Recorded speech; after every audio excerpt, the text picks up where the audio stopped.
Jakub Krasniqi i kishte premtuar familjarëve se pas moshës 70 vjeçare nuk do merrej më me politikë, por do i kushtonte më shumë kohë familjes. 2 muaj para se të mbushte 70 vjeç, ai u mor nga Haga dhe prej më shumë se 5 vitesh është i paraburgosur. Krasniqi nuk mundi t'i gëzohet momenteve më të bukura të familjes, siç ishte martesa e djalit dhe ardhja në jetë e 2 nipave të tij. Në moshën që pritej të përjetonte emocionet e jashtëzakonshme si çdo prind, ai ndodhet pas hekurave. Megjithatë, djali i tij pret drejtësi, por i dhëm shpirti që në moshën 75 vjeçare, babai është ende pas hekurave. Ai ka menduar ta surprizojë të atin brenda qelisë ku ndodhet. Ditëlindja e 30 e gjeti Altinin pa babain, por ai ka marrë një vendim si rrallë ndonjëherë.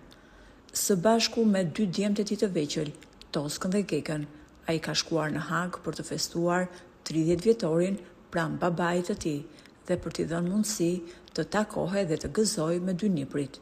Jakub Krasniqi është shprehur se kjo është dhurata më e bukur që mund t'i bëjë, të mbante në krah niprit e vegjël e të merrte erën e tyre.